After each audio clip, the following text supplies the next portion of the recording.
We will not be held responsible for any hearing impairments or damage caused to you from excessive exposure to this sound.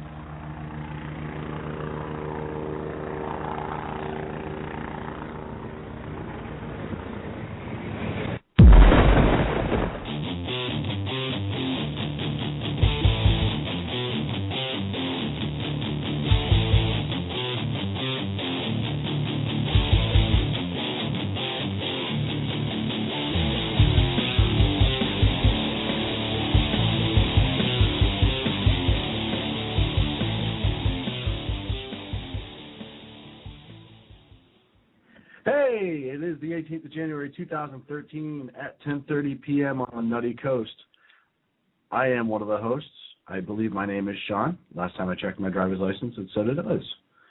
Sitting across from me is the brains of the operation, not just this show. And the looks. I mean, let's be honest. I mean, well, duh. Have you seen me? I mean, I seriously... I haven't, actually, because you always wear that silly bag over your head. Well, there's a reason for that. Do you ever wonder why this show came up with the name that it came up with? No, I didn't, because I was there. Ugly as sin. How are you, man? I'm doing great. How are you? Good. Did you report to the re-education camp this week? No. Okay. No, I did not. So I'm probably being looked for as we speak. But I do have to say, I don't know if we're going to have a show after the Super Bowl. We may have a show. Well, it just may not be a very good. There may not be a lot of talking. There might be a lot of swearing and yelling. Right. From one side or the other. It won't be amicable. I really hope that we have a New England Patriot, San Francisco 49er Super Bowl. You being a Patriots fan. Yes. Me being a 49er fan. Yes. Great game when they played this season. Yeah, it was a really good game. And I think both teams have gotten even better, and a Super Bowl between those teams, I think, would be a great game. But, hey, Baltimore's tough. Atlanta's very tough. And Baltimore always plays New England tough. Yeah, we always have a tough run against them. It's going to be a good fun. If you're a fan of the sport, it's going to be good. And if you're not, then that's fine, too. I guess golf may be on. Hey, you know what? Yeah, no, I think Highlight is on if you have TV in Florida. Okay. What is that gallon of drink that you have? You have this giant gallon of beverage. I do, and I don't know why I need a caffeine load tonight. But because I have... Well, you have coffee. I have coffee here, but I also have this liter of cola. Did you say liter of cola? Do we make liter of cola? Liter of cola. Do we have... So, and I don't know which one I want to drink. Just get a large farva. I don't want a large farva. I want a liter of cola. I don't know what that is. Liter is French. Forgive me some damn cola. You actually said the F word. I know, but I was being good. You were, and I appreciate that. Because Rooster hasn't called in yet, so I think we have to be good. Right. I don't want to break the seal, so to speak. Right. So not a lot this week in politics. It was kind of a slow news week, eh? I actually, I want to, okay. So I came in here getting together what we talked about earlier, and I ended up, my ADD kicked in, and I ended up getting on a completely different topic, and I want to actually do a lot of research before I bring it up to our listeners, because it's almost like an enigma, this federal agency. You explained it a lot better to me. You said it was an enigma wrapped in a question surrounded by mystery, or something to that regard. But I got that from a movie somewhere, or at least the first part of it. And you made the rest up as you went. Yeah. It's kind of like our show. Kind of like our show and my life. So... What do you may not see what I'm doing, but I'm kind of stressed. Right. And I have a Sackheads Radio stress ball. You do? That some lucky person may get in the future. You know what's awesome is I'm holding one also, and I actually signed mine. Yeah, I'm going to sign this one too. So what are we going to do with these? Well, I was thinking a couple different things. Uh-huh. They're really good for animals. If you have an animal, you can throw it against the wall. They can chase it, bring it back to you. Or you can throw it at the animal. Well, I was going to do that with Sacco. I was going to pelt Sacco with it. Try it.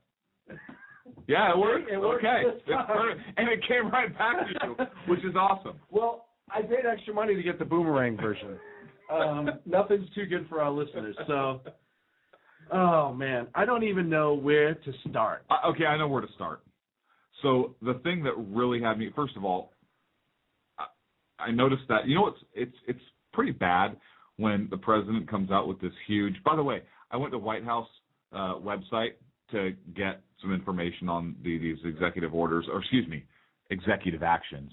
Sorry. He signed, this week, and this box came up, and it said something like, do you care about our children, yes or no? Click to sign your name up for, and I'm like, well, of really? Course I do. Of course I care about children. So but is this going to be a movement or a measure to start teaching personal responsibilities, a little bit self-sacrifice? Hey, don't showbiz the game. Okay? Sorry. Don't showbiz. Sorry. So, I thought, no, you're not going to use my name on some petition. See, Sackhead Clint clearly supports my agenda. Especially because you sign everything including this picture. Which is awesome. Wait. Not a big deal. Another autograph request. Not that too. And I told my mom to stop. She can have as much as she wants. She doesn't have to call the line, right? But hey, really, you Mom. know what? When we get it, or if people email fanmail@sackheadsradio.com, we're going to send it out. We'll like that. Yeah. Get in now, because if you have the signature now and we're dating it, and I may put numbers on them, when we're rich and famous, when we're still us. There you go. It could be worth, 35, 40 cents. On a good day. On a good day. Day. I'm just saying, that's something you may want to keep around the house. Let me ask you something. Yeah. Obama signed 23 executive orders. I think you got to get on topic here, because it was originally started to say, how bad is it when Obama comes out with this huge gun control plan, and even Harry Reid is like, ooh, well, we'll look at it. Yeah. Yeah. Well, and Al Franken is like, so we support the assault weapons ban-ish, but we also support, not his exact words, because he comes from an area that actually is known for Minnesota. For firearm sports and so forth. So this is going to be kind of interesting to see what happens, but I'm not resting on any laurels by any stretch of the imagination, because he was able to push healthcare through. Yeah, and people were really not big on that. It's one of the things, and I think the lawyers got their butts kicked when they what did a fairy just fart? What was that?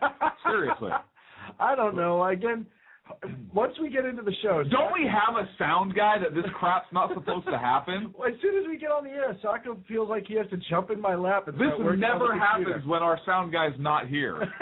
Of course, our mics don't work. Right. That's not the point. What was that, pixie dust? He's going to kill all of us now. Help me, guys. Seriously, what are you wearing? Sweats and high heels? What is this?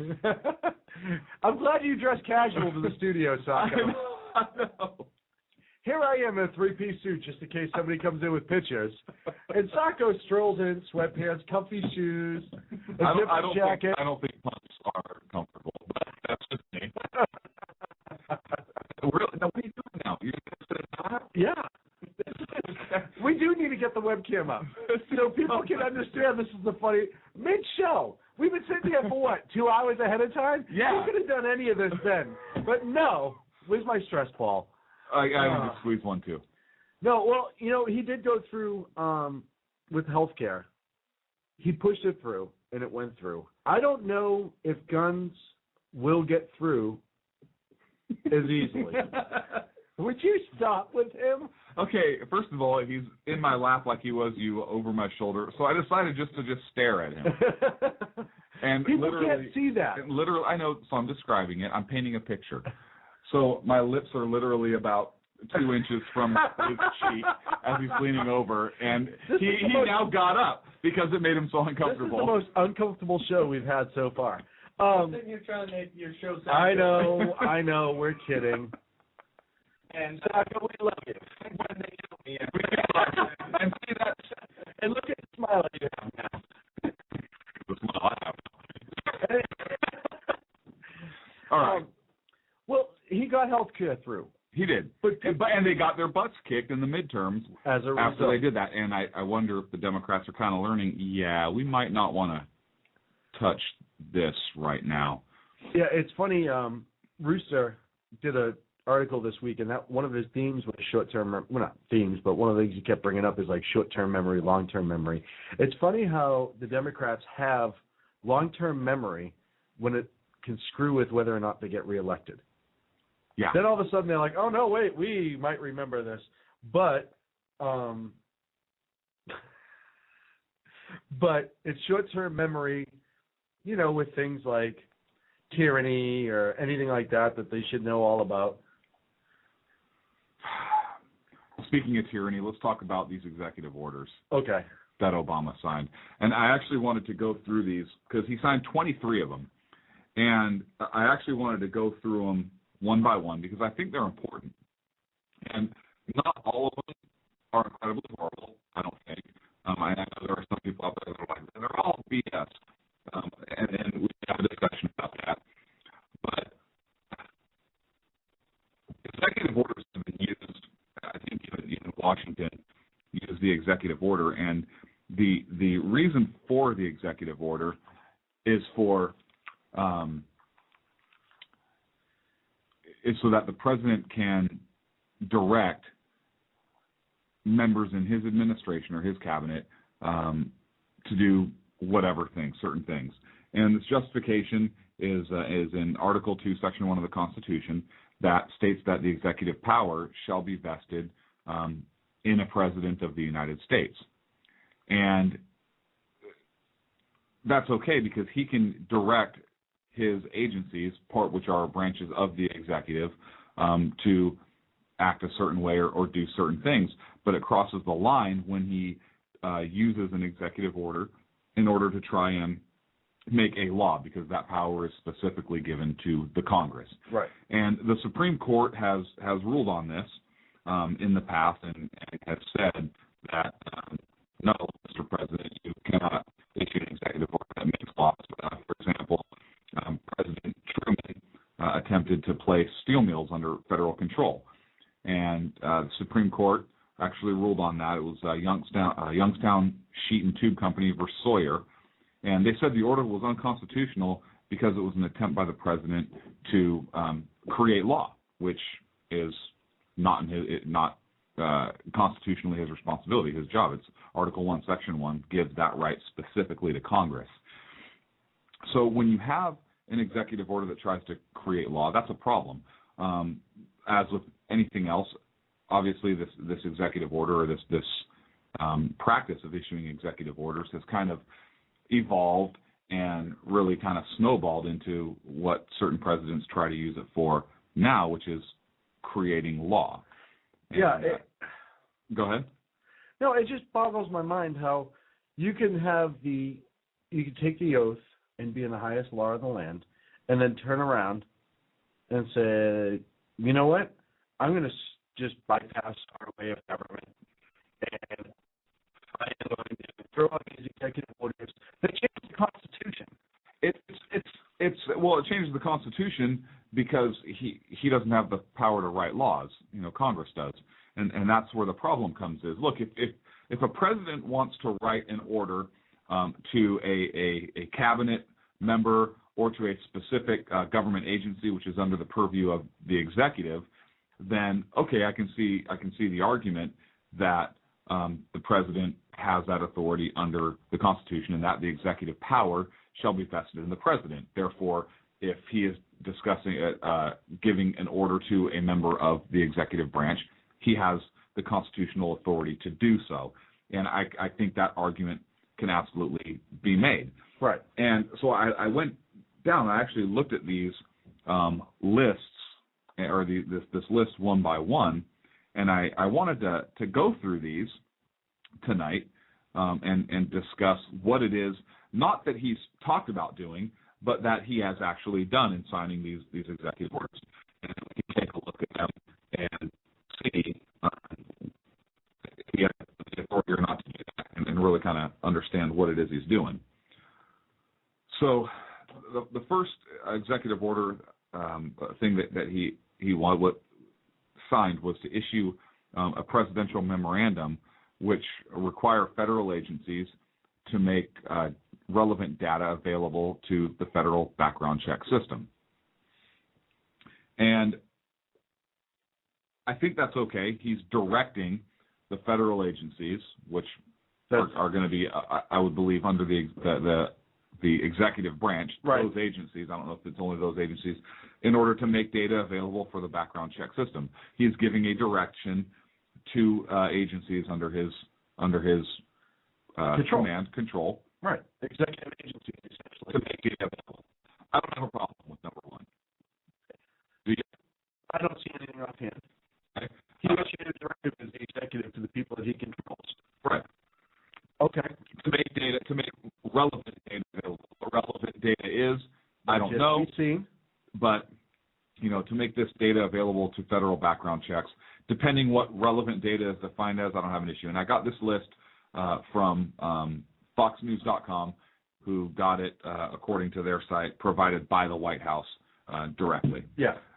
So I don't have a huge issue. You have a huge issue with number one? No, number one, I don't have anything major. I don't think it's any more than what already happens. Right. Other than questioning, hey, what is relevant data? Right. You have a duty to question. We need specificity on that. That's a huge freaking word for you, dude. You nailed that.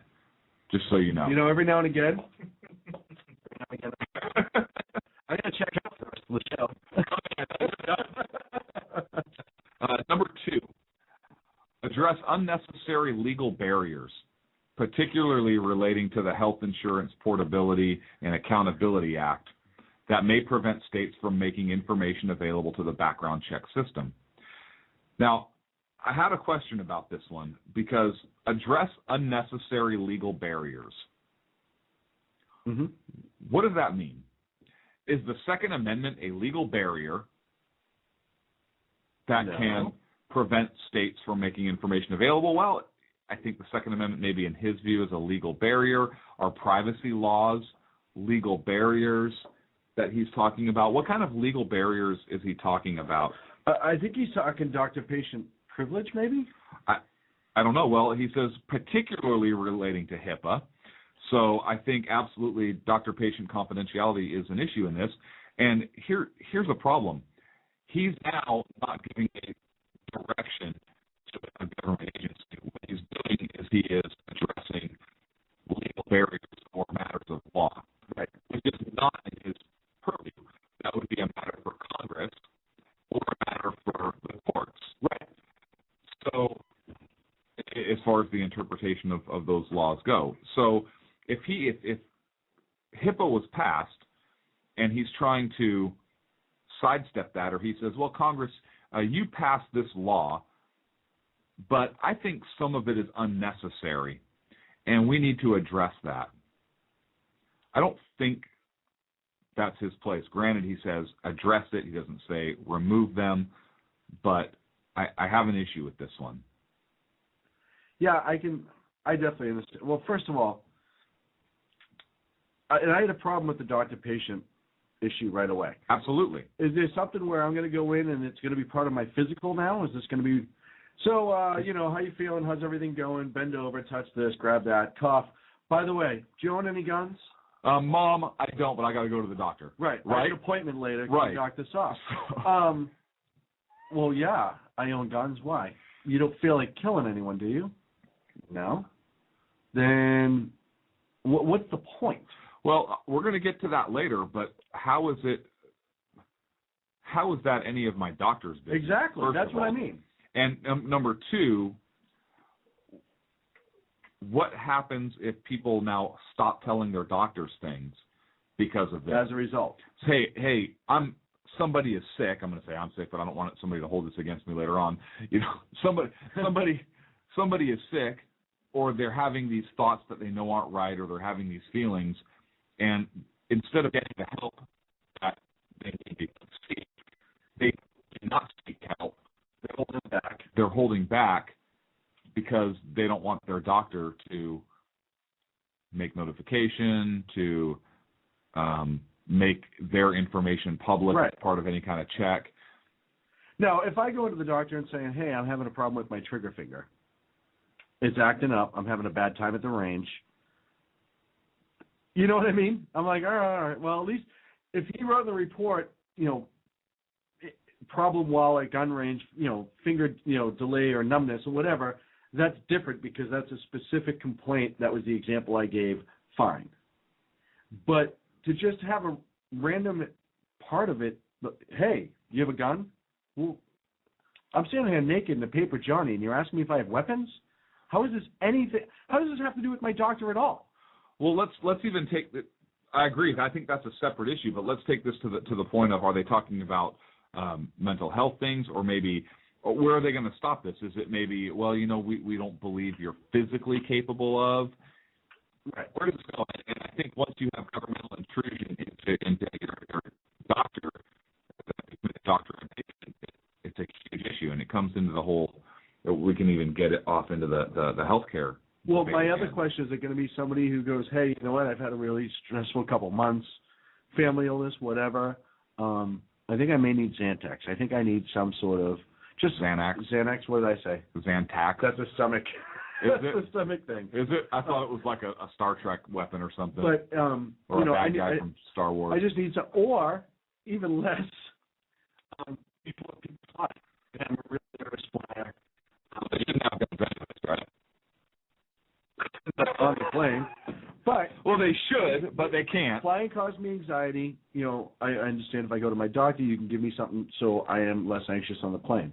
Oh, yeah, mental disorder. Here you go, federal government. Mm-hmm. He now has a mental disorder. Take his guns away. Whoa, wait a minute. I just want to fly to Boston. So how about this one? Hey, this person has a medical recommendation for marijuana. Therefore, they're a drug user. So take their guns away. Ooh. Hey, I got one. They do medical marijuana for stress. Mm-hmm. Sorry, you're stressed out. You might be on edge. Okay, so it's we both agree that one's crap. Yeah, we both agree. Number 2's crap, and okay. I'm keeping tabs. Keep tabs. Number 3, improve incentives for states to share information with the background check system. Now, I have on one hand, I can kind of see it. Hey, you want states to share information across state lines with the background check system. Okay, I can see that. But to improve incentives. Okay, so first of all, what kind of incentives are we talking about? Because we're broke. Right. Second of all. So it can't be financial. Second of all, if there are incentives, then conversely, are there disincentives? Yeah. Or penalties for states not complying? And is Senator Fluke going to come to get state and try to get healthcare costs in the roof? Who knows what they're going to do? Who knows? So, and now are you infringing upon states' rights and state sovereignty? Well, now, like you said, the word incentive now opens that up to be a two-way street. Yeah, so if he said work with states to increase. That's not his job as the executive. I'm not saying it is. And that's what we're talking about here. But neither is adding incentive to states. That's what I just said. You're confusing me right now. Listen, it's a long list. Let's go. Okay. So number 3 is crap. We both disagree, number 3. We disagree, so you think it's okay?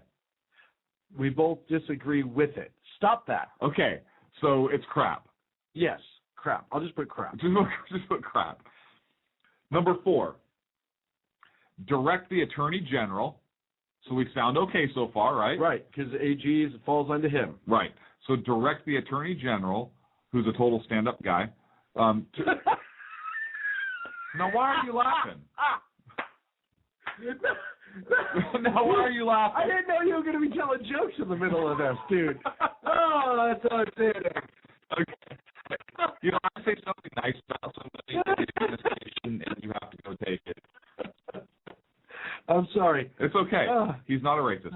So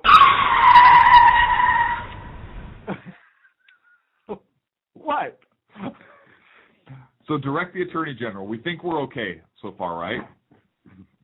To review categories of individuals prohibited from having a gun to make sure dangerous people are not slipping through the cracks. Could that be any more long-winded and vague? I'm sure it is in the real version, but direct the Attorney General to review categories of individuals. So what does that mean? Does that mean he is going to review individuals and add more to the prohibited list? Does it mean he's going to review the categories of individuals and now interpret those differently to expand the number of people who are prohibited from owning firearms? What does that mean? Review the categories of individuals. Maybe he's going to kick people off. Maybe like we talked about a few weeks ago, nonviolent felons will be okay now. Right. To make sure dangerous people are not slipping through the cracks. So what is the criteria going to be for dangerous? Because I'm pretty sure felons are already prohibited. Right. People with mental health. People with mental health and people with history of violence, domestic violence. Right. It's kind of pretty straightforward, isn't it? Well, no, it's not. No. What's standing now is pretty straightforward. No, it's still not, because especially in California, they're stinking crazy out there. Well, but good point. So I don't understand what that means. Now, he can do it. He can direct the Attorney General to review it, and they can review it, and he may say, hey, I recommend Congress look at this, this, and this. So to be fair, we don't know that that's what's going to happen or not. Don't know. But that one has me a little bit. Can he do it? I'm going to put concerned. I'm going to put okay, but concerned, because who's going to classify this stuff? And it's going to be Eric Holder right now. And I'm pretty sure he's just going to say all white people are dangerous. So, what? What? Nothing. Go on. No, he's going to base it on like pre-Civil War stuff. Well, everybody was here's white my people. issue with this: is Eric Holder is the man that we talked about last week who said we have to brainwash people against guns. Right. So, and he actually, that's kind of a twist on what somebody from the CDC said previously, which is why CDC no longer does gun violence research. But we're going to get to that. Right, I was going to say. So, yeah, no, don't worry. Don't get right back into it. Don't showbiz. So showbiz. We're only at number 5. Has anybody left like the chapter? No, yet? keep going. Nice. Number 5, propose rulemaking to give law enforcement the ability to run a full background check on an individual before returning a seized gun.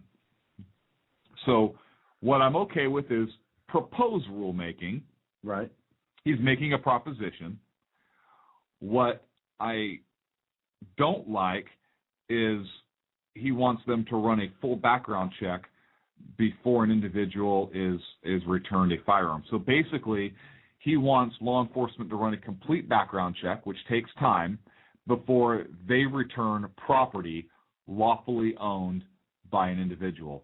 So this individual, they may not have any reason to suspect there's any kind of wrongdoing or anything, no probable cause to hold that property longer. And even just before they release somebody's property, which happens to be a firearm, they now want to seize that and hold that for a longer period of time and deprive them of their property in order to run a full background check. I have a major issue with that. I think they should also do that in stolen car radios. And I'll tell you why. I am sick and tired of driving down the street and having somebody's bass be so loud that it rattles my feelings. So I think if they're going to do it for guns, stolen car radios as well. I think they should do it for driver's licenses as well. If somebody finds a driver's license and turns it in, they should really make sure. They should do like a live scan fingerprint and make sure and that here's that's my the problem, person. because again, this is vague.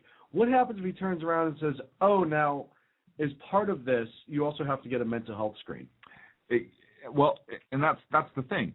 So I don't like the fact that he wants to propose rules that is going to give law enforcement or even require law enforcement to run a full background check prior to returning property that's lawfully theirs. And now, the other if they take a gun as property for whatever reason, safekeeping, found, whatever it is, and they run a background check. They have it going while it's in their custody, and something comes up before the owner comes in, and they say, hey, legally we cannot give this back to you. I'm sorry, but we cannot give it to you because you have a felony. We have X, Y, or Z. It's almost like, I think they call it the plain view sort of. All their intentions are good. They stumbled across something. Right.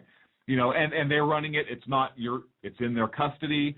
They're not running it. But now if that background check hasn't come in and you come in to get your property, I think they have to release it to you.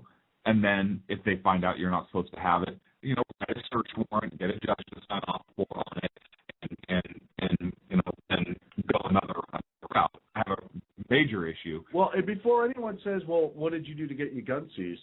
What if you're a victim of a burglary, say, in New York, in an area where a local newspaper released the fact that you are a CCW holder and somebody broke into your house and stole your guns, which, by the way, happened this past week. Weird. And then the guns get recovered lawfully, and now I have to be submitted to a background check because I'm a victim of a crime. Yep, exactly.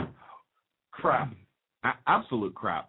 Or, you know what, hey, I was in a traffic accident, and I was transported to the hospital, and I was lawfully transporting a firearm in my car because I was going to the range, I was going hunting, I have a CCW. I was doing whatever. We have this thing called the Second Amendment. We could go on. Because whatever. And so law enforcement takes my gun for safekeeping because they're not going to leave it in a tow yard. They're not going to leave it in hospital property. Understandable. Totally understandable. Yeah. They're going to secure the firearm. Okay. They secure that firearm. And now I go to get my property released because I get released from the hospital later that night or the next morning, and now I can't get my property back. I was a victim of a traffic accident or whatever the case may be. So a couple different issues. So can he propose rulemaking? I believe he can propose rulemaking. The rules he wants to propose, I have a concern with. Make sense? Yeah. All right. Hey, you know what? I hate to cut this off. We're at number 5. When we come back from our break, we'll start up with number 6. Only another 18 to go? Yeah. No, we're good. We'll be back in a minute. I think this stuff's important. I agree. 347-205-9399. I'm not taking any calls right now. Hey guys, it's Sean from Sack Kids Radio. I want to talk to you a minute about our friends over at HomefrontHugs.com. They're an amazing organization of volunteers who take their time, effort, and money to take care of our troops overseas as they serve our great nation. HomefrontHugs.com. You can donate, write letters to troops, adopt a troop, you name it, you can do it. Help those wonderful folks who protect our freedoms. Go to HomefrontHugs.com. Tell them Sack Kids Radio sent you. How you doing? John Grant here. When I'm not slaving over a hot microphone on the 405radio.com Saturdays at 10 a.m. Eastern, I check out Sean and Clint here at Sackheads Radio. We all appreciate the best political bloggers, writers, and commentators. We either get them on our shows or we make fun of them, as it should be. So check us out live Saturdays at 10 a.m. Eastern or forever on the podcasts on the 405radio.com. Hey, this is Sackhead Clint. I want to take this opportunity to thank all the wingnut leaders throughout the world to give our men and women of the armed forces a job, as well as all the anarchists, terrorists, and Occupy folks that give our men and women in uniform on the home front, firefighters, law enforcement personnel, and first responders, job security here in the States as well. So thank all you wingnuts out there. This is Sackhead Clint saying have a good day. Hi, this is Sarah Marie Brenner. We often talk on the Brenner Brief about the fact that there really needs to be an organization to help people at the local level who are interested in running for things like school boards, city council, and other local offices. Well, I think I finally have the solution for you, at least for you women out there. It's called Politigal Network, POLITIGAL Network.com. Their website's going to be launching mid-August, but they're already on Twitter at PoliticalUSA. I encourage you to follow them and become a member. Their goal is to be the #1 resource for conservative women. So if you love freedom, liberty, the United States of America, and politics, check out PoliticalNetwork.com or Twitter at PoliticalUSA. Hey guys, do you like our news briefs? Better yet, do you like the amazing voice that does our news briefs? Do you need some audio work done? Check out PlatinumVocalCords.com. Our friend Vanessa has years of broadcast experience. She's an absolute professional. She'll work with you, get the sound exactly how you'd want it. So go to PlatinumVocalCords.com SackheadsRadio.com. Tell them Sackheads Radio sent you. Hey guys, it's Sean from Sackheads Radio. I know I've said it before. Check out our friends at conservativeoutcry.net, but I really mean it. If you want interesting and exciting political commentary and analysis, that is the place to get it. Different, always spot on, always truthful, never pulling a punch. conservativeoutcry.net. Tell Rooster to get Bulldog back on and that Sackheads Radio sent you. And also, coming soon, the Sackheads Radio Forum on conservativeoutcry.net.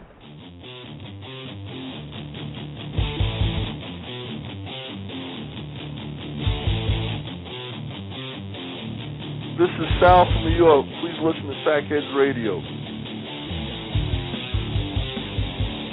Now back to Clint and Sean on Sackheads Radio, bringing elegancy and quality. All right, so we left off at number 5, which we both agreed we covered over the 23 executive orders decided this week for gun control. Let's lead us through it as always, Professor Clint. Sir, we left off at number 5. The general consensus was crap. Moving on to number 6. General consensus was he can propose whatever the hell he wants. Well, yeah. But what he's proposing is crap. Right. Okay. So, number 6, publish a letter from ATF to federally licensed gun dealers providing guidance on how to run background checks for private sellers. I'm okay with that. Yeah. He's giving direction to ATF, federal agencies, to publish a letter and get it to gun dealers who are licensed, and then provide guidance on how to run those background checks. That's just reinforcing what's already there. I'm okay with that. You okay with that? No problem with number 6. Crap because he did it, but I'm okay with it. So you didn't say it well enough, but it's crap. All right, number 7. Launch a national safe and responsible gun ownership campaign. First of all, how much money is this going to cost us? Because we freaking have none. Second of all, but we have more. We just keep printing it. Second of all, is this going to be a national safe and responsible gun ownership campaign like the civilian marksmanship program used to be when it was under federal control, where we would actually teach people how to shoot properly, and they could purchase military surplus weapons, and there were youth programs. I'm going to go with no. We could actually. I'm going this.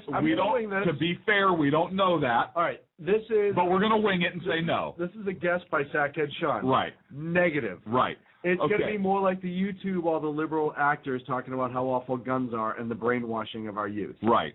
That's just a guess. Call me crazy. I agree.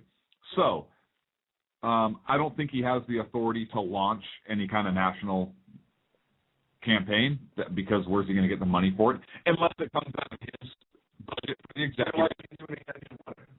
Maybe he's going to direct a specific agency to launch a campaign. Himself? I don't know. One of his agencies, right? DOJ or something to launch a campaign. Smear campaign. So, can he give a direction to a state to a federal agency to do that as an executive order? Maybe. Okay, I'll go with that. I'll buy that. But he needs money from Congress, right? Or that's going to come out of their budget, and I'm concerned what's going to be in it. Yeah, crap. Concerned. We're going to go with crap. We're going to go with crap. Number 7, crap. Number 7 is you got crap? I get crap. Okay.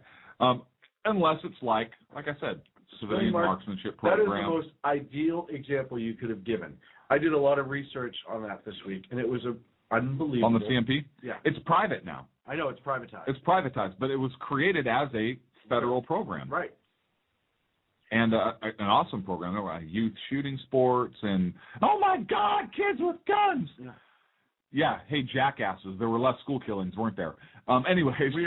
Weird. Hey, did you ever play Cops and Robbers and Cowboys and Indians? All the time. Did you really? Yeah. So, and how many schools did you go shoot up? None. Really? Yeah. That's weird. I winged it. Huh. Somehow I just made it through. Okay. You know now, how many times I thought about it in high school? How many? 0. Really? Yeah. Yeah, me too. That's weird because I used to play Cowboys. Well, Buckaroos and Native Americans, but what? What? I'm not going to say that there's not a few kids and a teacher that I wouldn't have loved to have punched in the face when I was in high school. Right. Right. But I was raised properly, so I knew I wasn't allowed to because I would have been disciplined severely for it. Ooh. I'm going to call it Western Americans and Native Americans. Did you ever play Western Americans and Native Americans? No, because cowboys can be anywhere. Huh. Okay.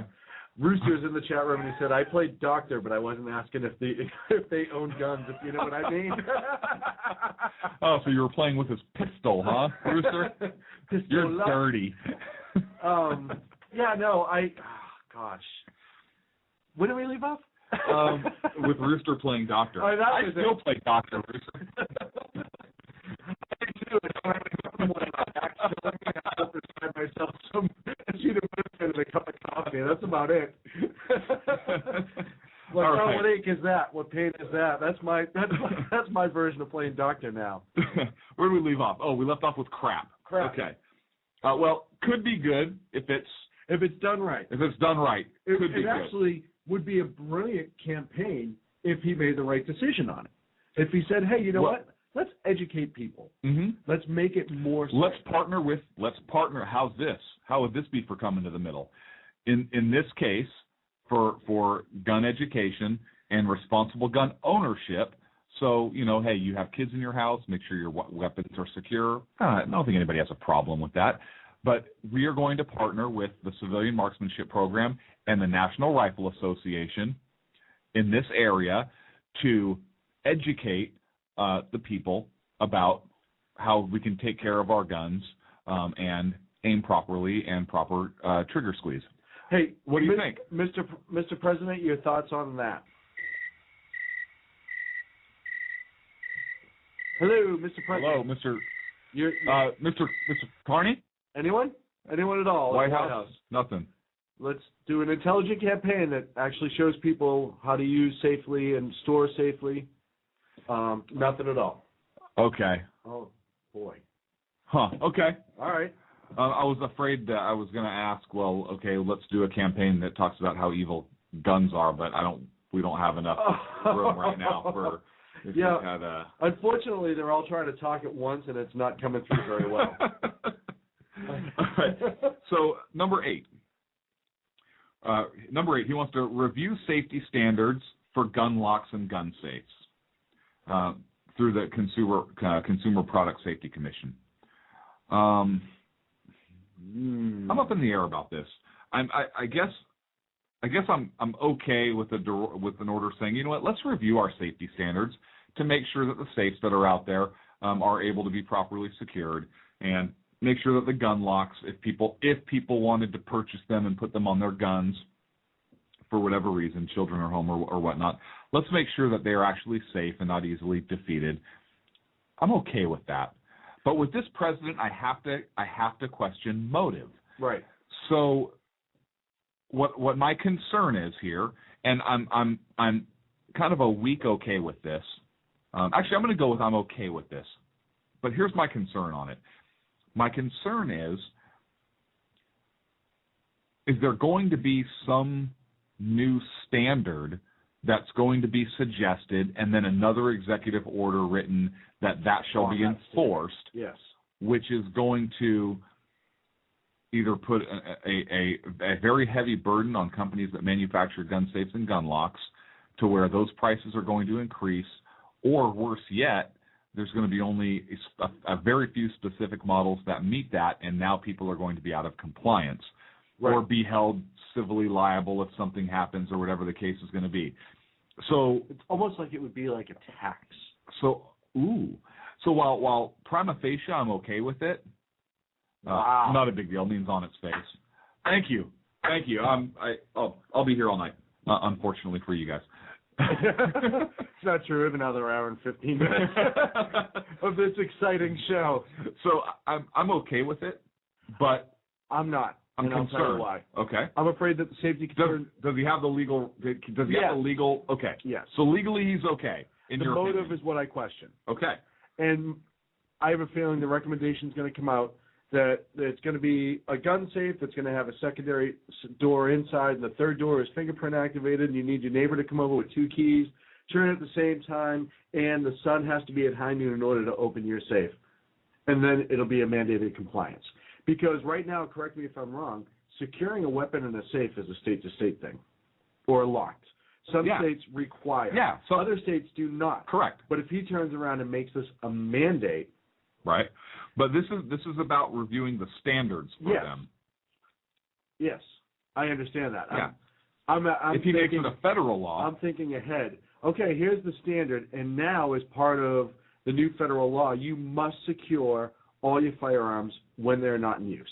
Right. Now, here's where that can be problematic. Somebody just brought up a huge point in the chat room. That's Rooster.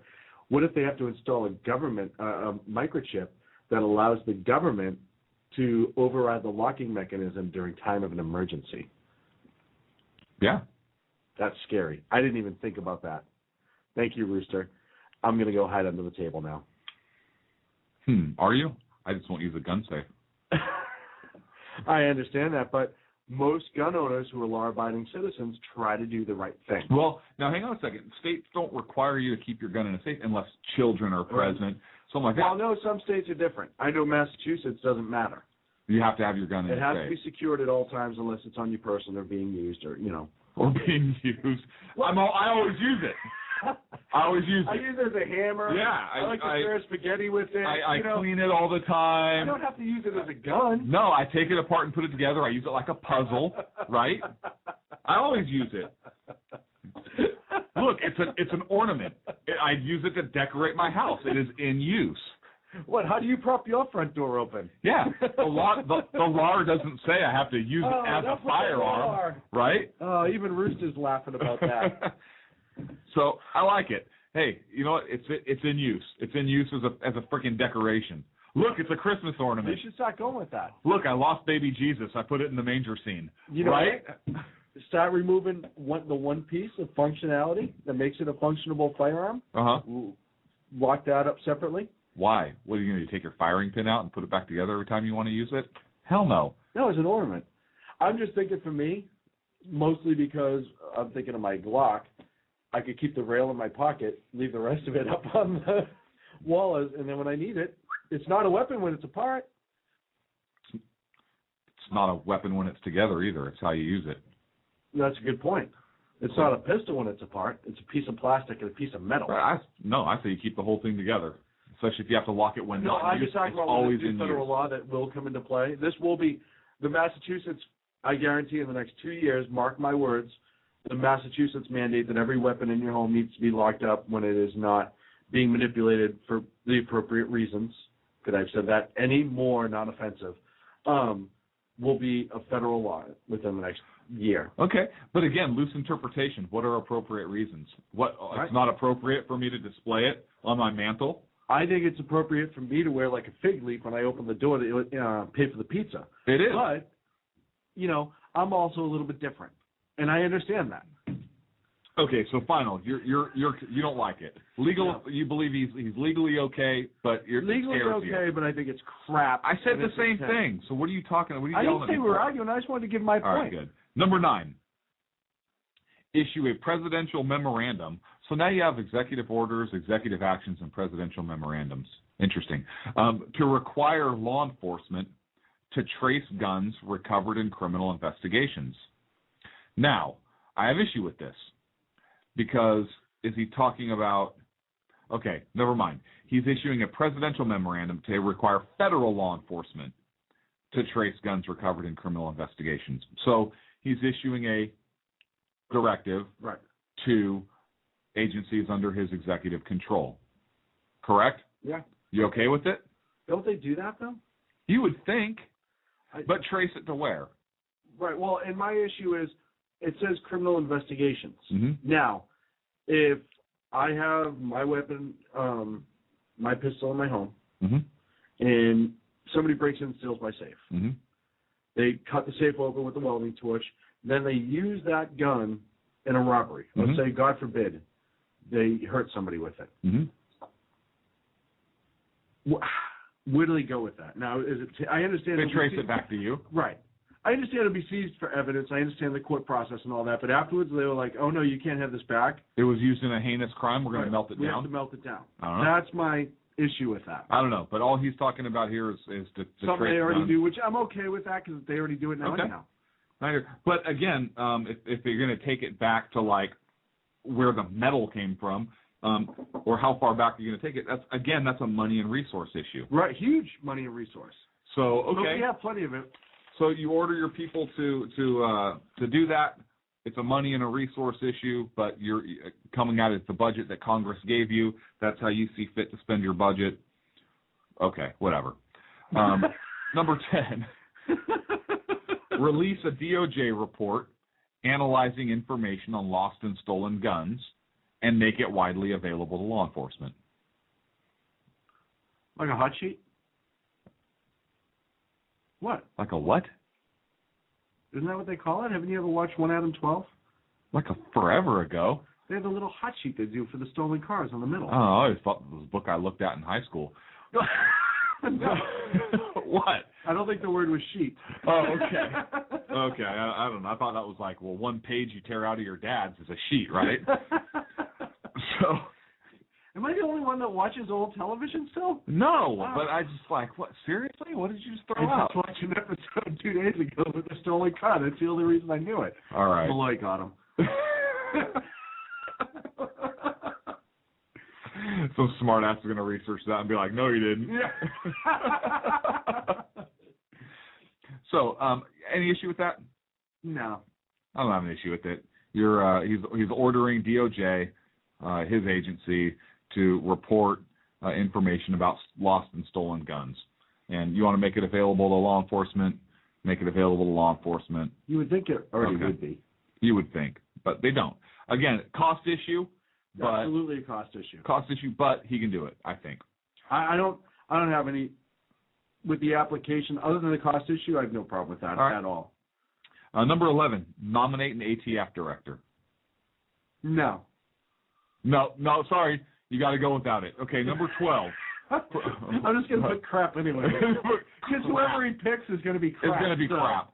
You know who would be great in that job? Pistol Grip Pelosi. I would love to see Pistol Grip in there. I would too.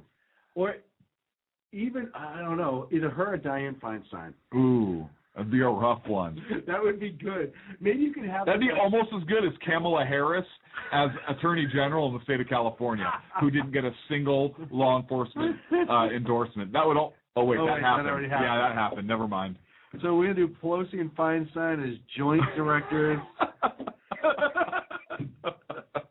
Oh, God, can you just hear in that office all day?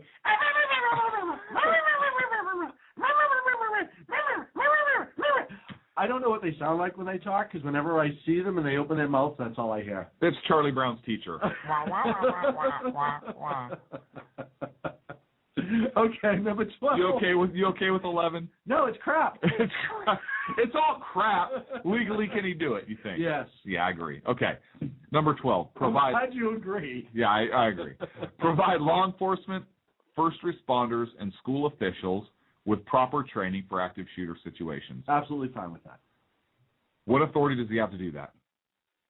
Well, where he's going to get the money from? No. What authority does he have to provide law enforcement, first responders, school officials proper training? Is he directing a particular agency to do so? Well, I assumed that he was going to make the funds available under maybe like grants and stuff. I don't know. When he says make it available. Exactly. Well, I don't view that as he says provide. He says provide. I'm sorry, provide. So again, it's a wording issue. So and again, this is from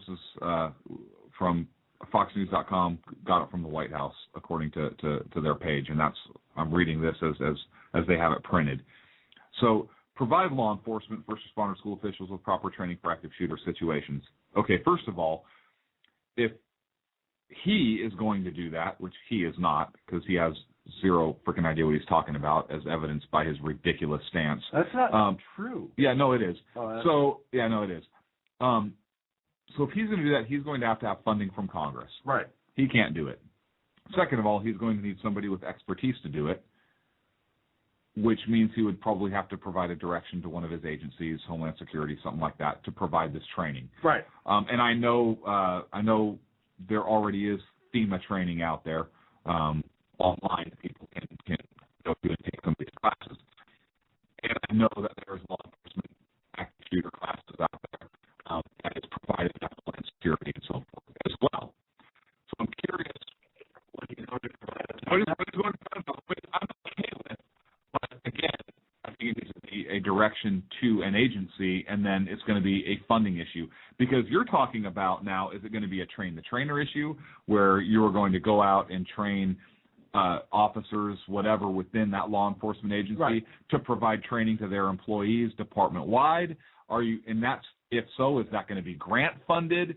Is that where's that money going to come from? Is there going to be a new active shooter czar? Is there?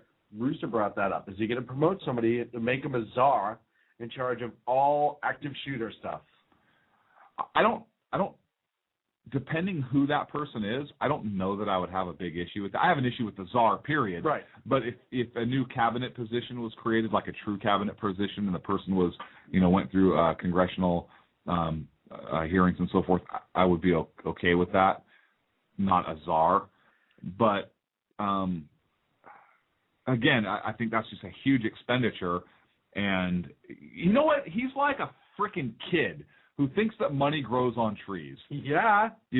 Buy me this. Buy me that. I want this Hot Wheels. I want that car game. Speaking of kids, and we want money for this. We want money for that. This is a good. Let's finish up this one, and then before we go into the next one, number 13, we want to take a break real quick. I just want to touch on the way he presented these because I thought it was absolutely awful. You want to go wait till the end? No, I'm going to do it before we go into the break. I want to finish number 12. We just finished number 12. So I think we're in consensus that if he's directing an agency, legally he's okay. Where's he going to get the funding for this? How is this gonna come about? Obviously, if you're providing funding, it's either going to come out of that agency's budget. Hopefully, Congress is going to tell him to get bent and not give him any more money. We going to pen judgment on this one because of the wording? It needs to be clarified. I think it's a good idea. Yeah, absolutely. But there's a lot of things that are good ideas that cost a lot of money. It's a good idea for me to buy a yacht. Right. Actually, you know what? That's probably one of the best ideas I've ever heard you have. Thank you. Let's go shopping after the show. Perfect. Oh, wait, I don't have any money, kind of like Obama.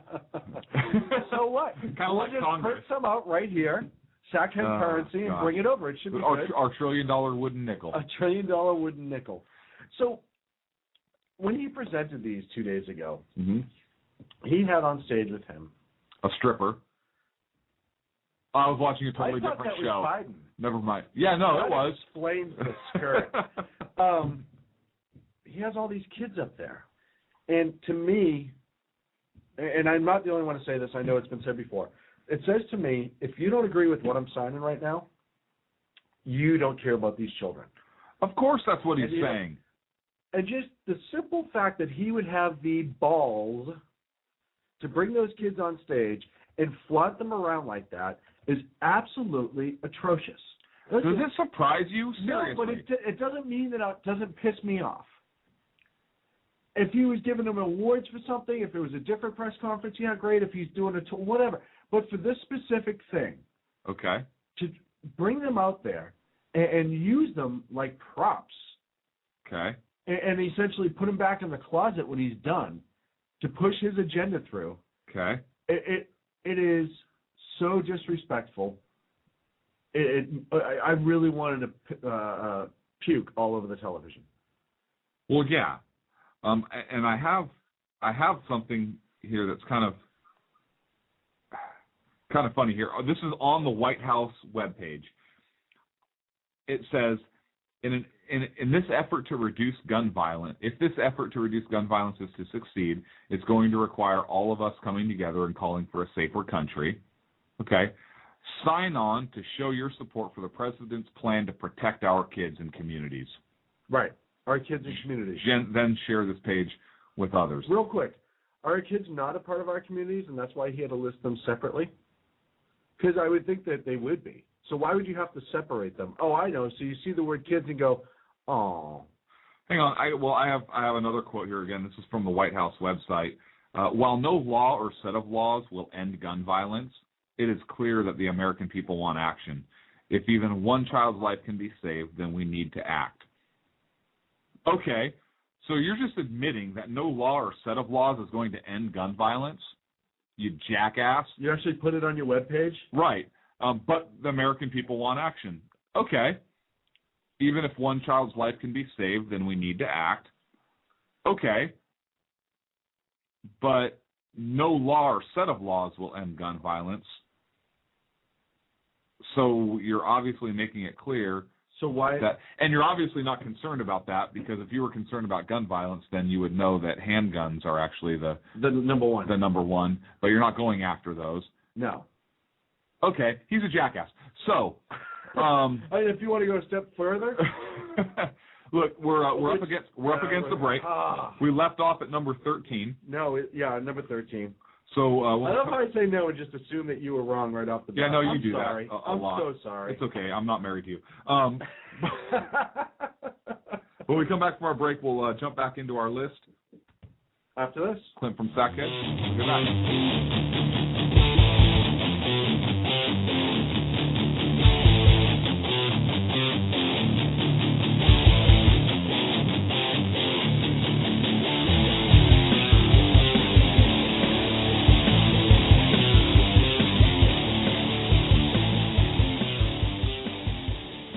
How you doing? John Grant here. When I'm not slaving over a hot microphone on the 405radio.com Saturdays at 10 a.m. Eastern, I check out Sean and Clint here at Sackheads Radio. We all appreciate the best political bloggers, writers, and commentators. We either get them on our shows or we make fun of them, as it should be. So check us out live Saturdays at 10 a.m. Eastern or forever on the podcasts on the 405radio.com. Hey folks, this is Sackhead Clint. I want to take this opportunity to thank the men and women of our armed forces, as well as our first responders, law enforcement, firefighters, and emergency medical personnel. Thank you for all you do. Thank you for making this country and our communities a better and safer place. God bless.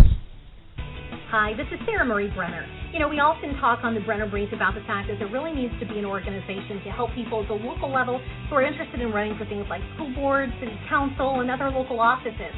Well, I think I finally have the solution for you, at least for you women out there. It's called Politigal Network, Politigal Network.com. Their website's going to be launching mid-August, but they're already on Twitter at PolitigalUSA. I encourage you to follow them and become a member. Their goal is to be the #1 resource for conservative women. So if you love freedom, liberty, the United States of America, and politics, check out PolitigalNetwork.com or Twitter at PolitigalUSA. Hey guys, it's Sean from Sackheads Radio. I know I've said it before. Check out our friends at conservativeoutcry.net, but I really mean it. If you want interesting and exciting political commentary and analysis, that is the place to get it. Different, always spot on, always truthful, never pulling a punch. conservativeoutcry.net. Tell Rooster to get Bulldog back on and that Sackheads Radio sent you. And also, coming soon, the Sackheads Radio Forum on conservativeoutcry.net. Hey guys, it's Sean from Sackheads Radio. I want to talk to you a minute about our friends over at HomefrontHugs.com. They're an amazing organization of volunteers who take their time, effort, and money to take care of our troops overseas as they serve our great nation. HomefrontHugs.com. You can donate, write letters to troops, adopt a troop, you name it, you can do it. Help those wonderful folks who protect our freedoms. Go to HomefrontHugs.com. Tell them Sackheads Radio sent you. Hey, this is Sackhead Clint. I want to take this opportunity to thank our men and women in uniform of the armed forces. Hey, this is Sackhead Clint. I want to take this opportunity to thank our men and women. Hey, this is Sackhead Clint. I want to take this opportunity to thank the men and women of our armed forces, as well as our... God. You going to mention me this time? Thank you, Sean. You said mention you, right? Oh. You totally need to keep that as an outtake. Now back to Clint and Sean on Sackheads Radio, radiating elegancy and quality. I remember that night that we were recording those commercials. That was so much fun. I don't remember that night. but I also woke up with a huge headache the next day. He was snapping. I wish I could have used all of the tape that I got that night, but for the children, I can't do it. That was fun. It was a good time. So we're back on. We're going through the list of the executive orders, the 23. Yeah. But the lots that he signed. I'm going to start calling him Obi-Wan because, as we titled the show, Obama the First. Right. So I'm going to call him Obi-Wan. So Obi-Wan. Obi-Wan. Okay. So Obi-Wan. I'm just going to call him Obama the First. Obama the First. Number 13. I just don't think most of those leaders have cute nicknames like that. What do you mean those leaders? Tyrannical. Oh, okay, yeah.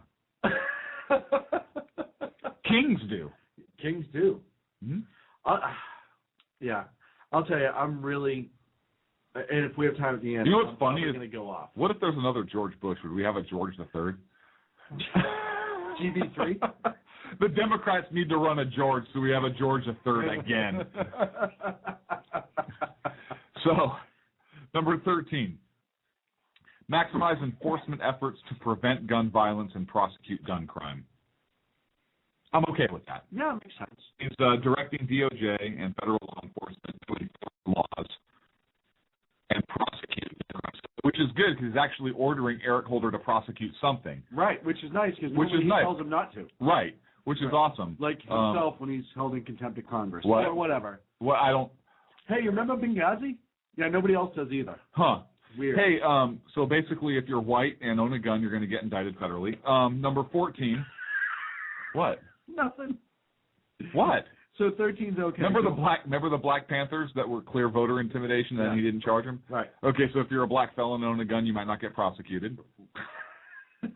Are you suggesting that Eric? No, I'm outright saying it. That Eric Holder makes his decisions.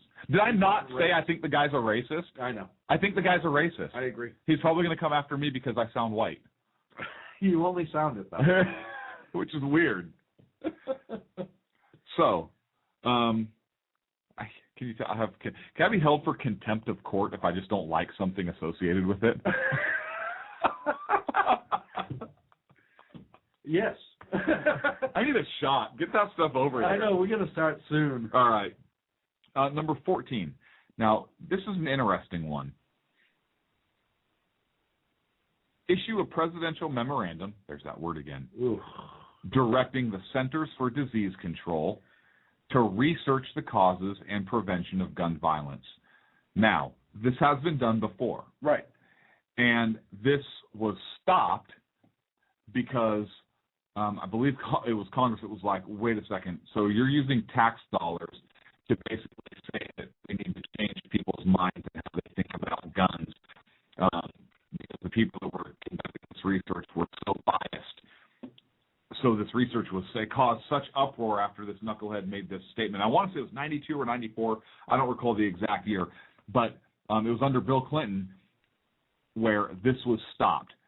And so now he wants to reinstitute this again. And I pulled up something interesting because you think Center for Disease Control should talk about, like, public health concerns, right? Yeah. So I decided to go to the CDC website, cdc.gov /violence prevention. And here's what I found. Now, it says, why is school violence a public health problem? School-associated violent deaths are rare. And this is according to their website. 17 homicides of school-age youth ages 5 to 18 years occurred at school during the 2009-2010 school year. Of all youth homicides, less than 2% occur at school, and this percentage has been stable for the past decade. Right. So, again, these are answers to why is school violence a public health problem. They've already done it. Wait a second. Have you seen a public health problem? I see a law enforcement issue. Right. I don't see a public health issue. Maybe the jump from mental health. Yet. Hang on. In 2010, there were about 828,000 non-fatal victimizations at school among students 12 to 18 years of age. In 2010, do you remember 828,000 students between the ages of 12 and 18 involved in like active shooter incidents? No, and you know what, in 2010. So what kind of victimization are they talking about? Probably bullying. Are they talking about like hurt feelings? Yes. How's victimization? That sounds like a school administration problem. Absolutely, doesn't sound sounds like perhaps a law enforcement issue. And a lot of times, to be a victim, you have to feel victimized. Okay. Approximately 7% of teachers report that they have been threatened with injury or physically attacked by a student from their school. Sounds like a law enforcement and administrative issue. Again. Why is this a public health problem? I don't know. This is the kind of crap that's out there. And this is the kind of crap where doctors think they can ask you on guns and all this other stuff, which I love that question because I tell them it's fucking business. Pardon my French. Actually, say that research, don't call it swearing. I get so heated about this. So I just wanted to read you those little snippets about this. And so I have a major issue with this. Now, he's directing Center for Disease Control to do this, but I have a huge problem based in the past. There was a reason we stopped doing it. Yes. And it was under a Democratic president. The guy that campaigned for you, your main man, the black president who was there before the black president. You remember him. He can't do any wrong, and now he was the greatest president that ever existed. Right, the guy who had a blowjob and a cigar. Right. Him. This stopped under the that. guy who committed a felony? Wait, what? So he can't have a gun. Ooh, he wasn't convicted, was he? Oh, that's right. He was not convicted of his impeachment. Ah, that's right. Impeached, not convicted. So, I have issue with that one. What about you? I have issue with that one, too. And I think if nothing else, it expands the bureaucracy. Again, funding. Funding? Can he do it? They fall under executive. It's the funding issue. I don't think it's right that the CDC is even involved in this. I don't think it's right that they're going to be doing studies for this. Can he do it? Yes. Okay. I don't think it's crap. It is crap. Can he do it? No. And it will be awesome if the Congress now came back and said, hey, we're not funding your research. Oh, by the way, we're also not funding health care. That would be good. So, number 15. We agree 14 is crap. 14 is crap. Direct the Attorney General, okay, sounds okay so far, to issue a report on the availability and most effective use of new gun safety technologies and challenge the private sector to develop innovative technologies. Hey, you just challenge the private sector. Yeah, we're not going to stick up for your challenge. You can go screw yourself. You mean the private sector that he's been shitting and shitting on since he's been in office and before that? Yeah, that one. Now he's going to challenge them? Yeah. Hey, guys, why don't we rally around this together? Yeah, why don't you go pound sand? No. Here you go. Hey, I'm the director for SIG Arms America. I'm not really, but let's say I was. Hey, yeah, Mr. President,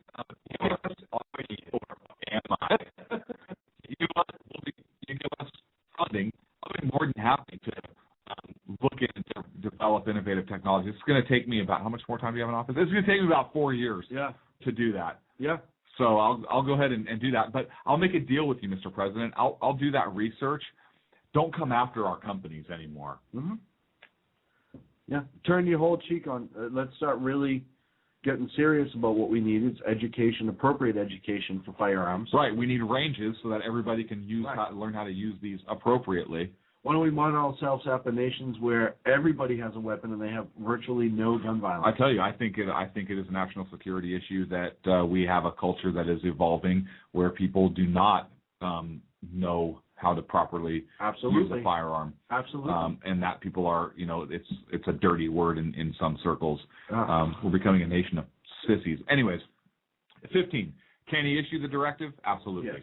To issue a report? Absolutely, he can. Okay. Any issue with that? Challenge. Issue to challenge. Any issue? No. No, I don't have an issue with it either. If I was those gun companies, I'd tell them to go eat a bag of. What? What? It'll be interesting to see their responses. Uh-huh. And it'll be interesting to see how that affects their sales. Because I think a lot of true law-abiding gun owners follow stuff like They do. Remember Smith & Wesson? Smith & Wesson was in bed with was it the Clinton administration? I don't want to give wrong. No, it was Clinton's. And so people remember that for a long time. Smith & Wesson's business suffered for that. Yeah. So, number 16. Well, they also made crap guns for a while too. Other than their revolvers.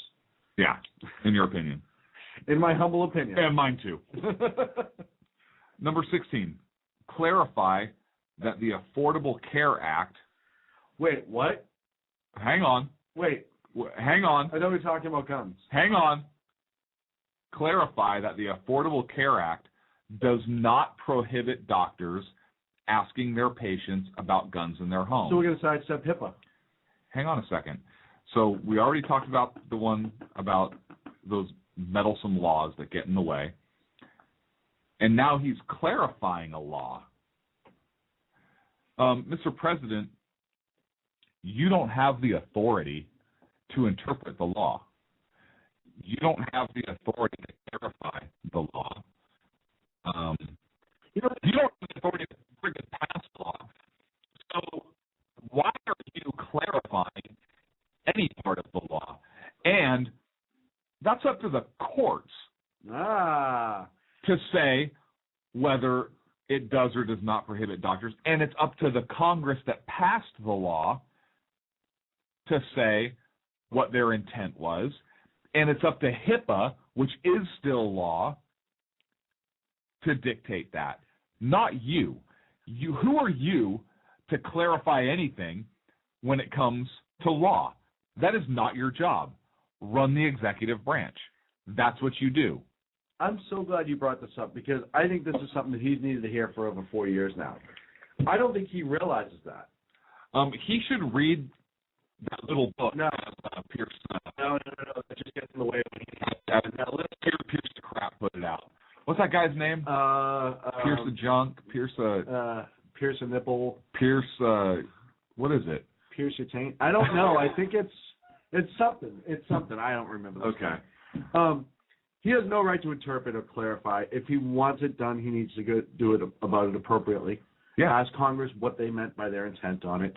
The fact that he once again is finding another door, because, hey, listen, most people, and it's already, we talked about this before, the Affordable Health Care Act is going to force most private insurance companies to jack their rates as a result of the the Affordable Health Care Act. So what it's going to do is force more people, because a lot of people won't be able to afford it, to have to take that government option. So now he's forcing so many people into the government option and now passing this or clarifying, quote unquote, this, that it's that many more people he will have access to because while you're on the government thing, our doctors aren't prohibited from asking you. Matter of fact, they're required to. Exactly. What is it that you have to be required to answer? Yeah. In order for your coverage.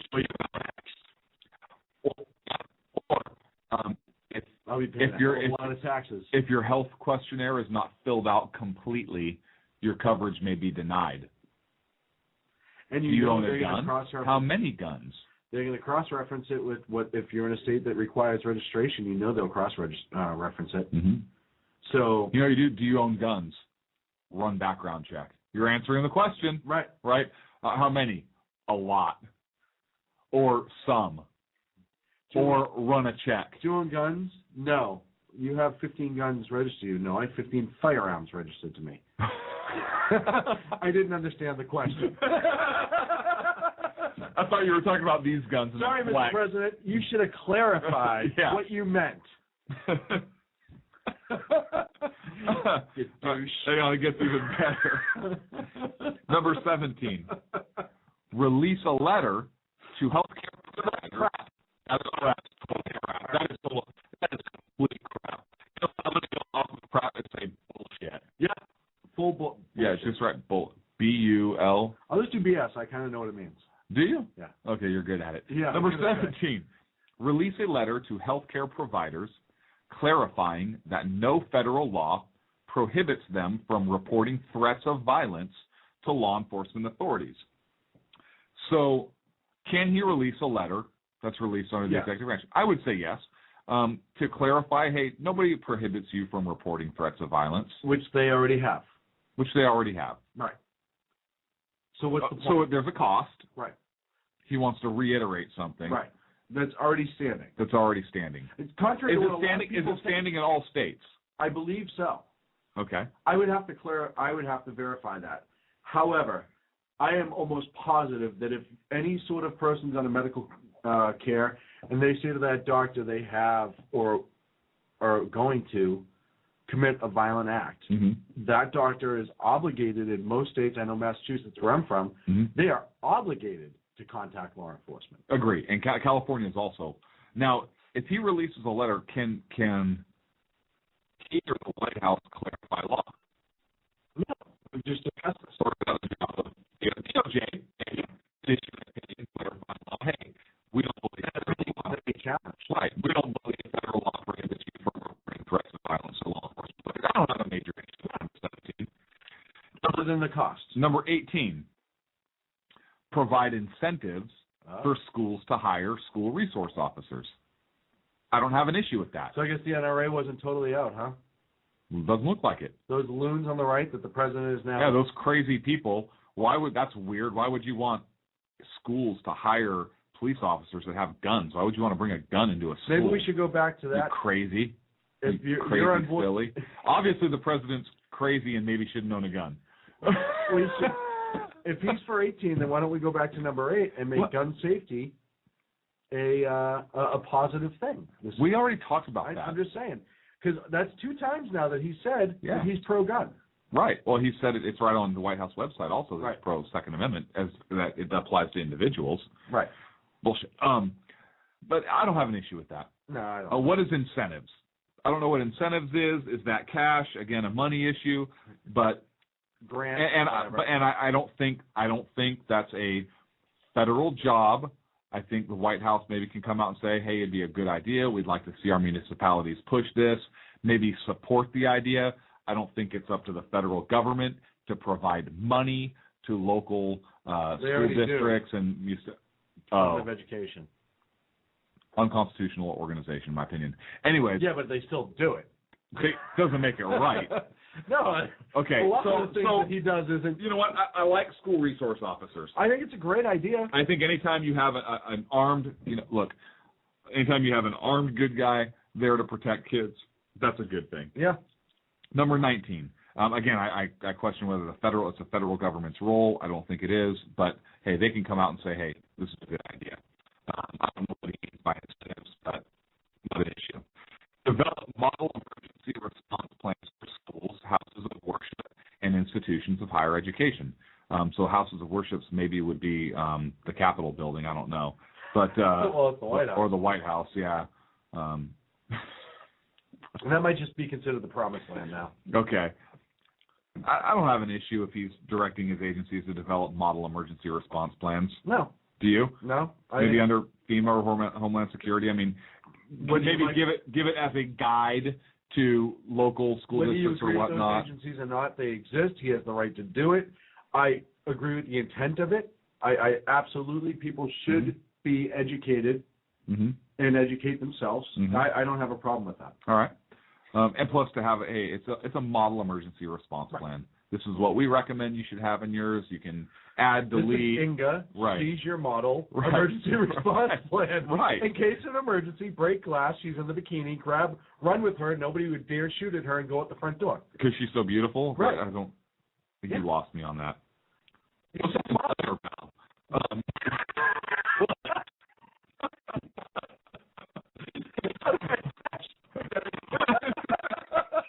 Why is there a bicycle pump next to her?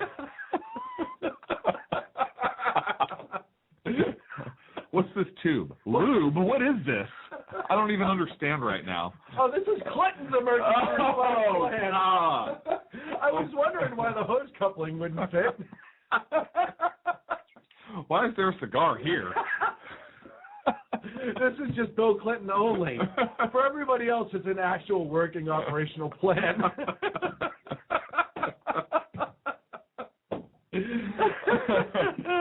complete with blue dress. Nice. Ooh, a receipt for dry cleaning. Anywho, number 20. All right, we're up number 20. Release a letter to state health officials clarifying the scope of mental health services that Medicaid plans must cover. I don't know about this one. Again, authority to release a letter, but he's clarifying the scope of mental health services. If he's taken it from a previous clarification from Congress or the courts and reiterating that in a letter to them, or just reiterating the law, what the law stands, I'm okay with that. I'm okay with that. Reinterpreting.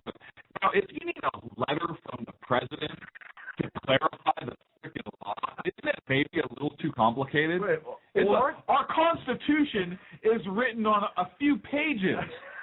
The foundation of our entire country. Have you seen the Health Care Act? Oh, my gosh. Yeah.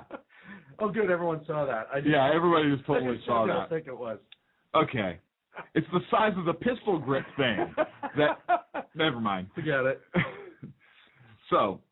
I don't have a problem if that's what he's doing. Again, like everything else here, it's the interpretation. What is he? Yeah. Right. What's his actual intent? I know what his actual intent is. I know what the end game is. But exactly. 21. Finalize regulations. Oh, sorry. No. Finalize regulations. Why are you so racist? It's a game. Hang on a second. We're talking about Obama and his executive orders, and you have to throw the word black out there. And then Jack on top of it all. You need to apologize for that. Aaron Holder, the white. So, you know what? I'm sad for you. Look, we're up against the break. This is the way you're interpreting what I say. Hey, the left does it all the time. Yeah, look at Chris Matthews. No matter what it is. I hate to look at Chris Matthews. Don't say Chicago. I say this, obviously, I demonstrate the absurd by being absurd myself. I am absurd. As absurd as they get. My mom had told me that my entire life, which is why I grew up playing with guns. So, I'm going to be on some watch list. I'm kidding for anybody who's out there listening. Already on it. Number 21, finalize regulations clarifying essential health benefits and parity requirements within ACA exchanges. Why is he finalizing regulations? Is that his job? No. What's the difference between regulation and a law, especially if they have the same effect? Regulations are usually done by agencies like the EPA. When they can't pass a law, they come up with a regulation. Right. That's not law, but it's still required just like it's law, and you can actually go to jail for violation of it, pay fines. Sounds like a law. It sounds a lot like a law, but it's not. It's really not. And I'll tell you why. Okay. I won't tell you why. Okay. Because I can't tell you why. Okay. Okay. So, not his job. Total crap. 22, overreach. Commit to finalizing mental health parity regulations. Again, with the regulations. This guy likes regulations. Yeah. Which is not a shock. Law? Because he doesn't have that authority. He doesn't have the authority to regulate either. Exactly. But he doesn't use the word law because that's when people would get upset. Right. He's making new laws. Guess what, folks? He is anyways. Yeah, he's making new laws. Use the word regulations. We're almost done. Crap. 23. This sounds so nice. Launch a national dialogue. We're having it right now. Led by Secretaries Sibelius. Sounds like a Greek god or something, right? Sibelius. Check. 1, 2. And Duncan on mental health.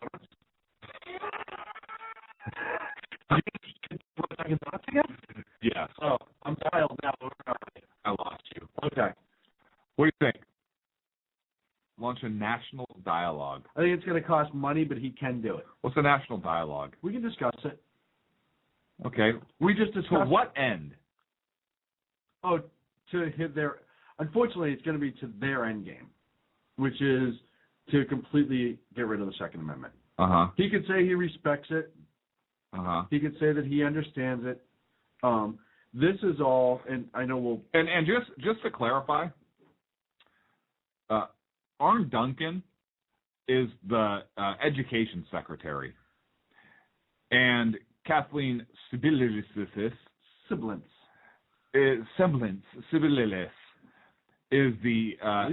the health and human services secretary. Right. Well, we already discussed the CDC for some reason now has a hat in the ring. Why are Health and Human Services is obviously the next logical So why approach. is education and health and because this involves children, and at schools, Department of Education has to get involved in it. Okay, you know what? I'll give you also education. The Environmental Protection Agency, because the firearms, when they're fired at ranges and stuff, emit smoke. Wait, I'm not. No, not smoke. Not so, really, just not smoke. Lead. Right. Powder. Lead powder. So then we're into the mining commission because lead comes out of the ground. So let's get the mine. Is it just going to keep effing going? I mean, really? You just want to bring. You know what it is? Is the more people that have their hands in it, the more routes and regulations they can take. Yep. To blow it up. Yep. So break. We're going to take a break and we'll finish and wrap it up. We just got to number 23. We got to take a break and then we can wrap this up when we get back. I want to go off on a tangent. You want to just go through the break? No. Okay. I don't. We'll be back in We're a trying minute to with be good. Sackheads Radio. I know we're trying to be good. Back in a minute with our final thought. Your final thought on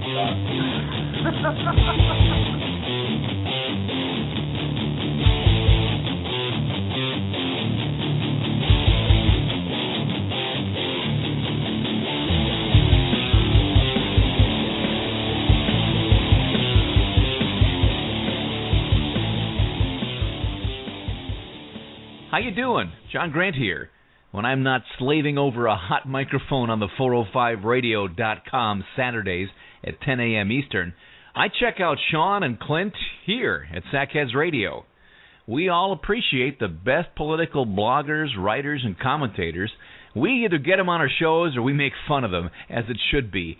So check us out live Saturdays at 10 a.m. Eastern or forever on the podcasts on the 405radio.com. Hey folks, this is Sackhead Clint. I want to take this opportunity to thank the men and women of our armed forces, as well as our first responders, law enforcement, firefighters, and emergency medical personnel. Thank you for all you do. Thank you for making this country and our communities a better and safer place. God bless. Hi, this is Sarah Marie Brenner. You know, we often talk on the Brenner Brief about the fact that there really needs to be an organization to help people at the local level who are interested in running for things like school boards, city council, and other local offices. Well, I think I finally have the solution for you, at least for you women out there.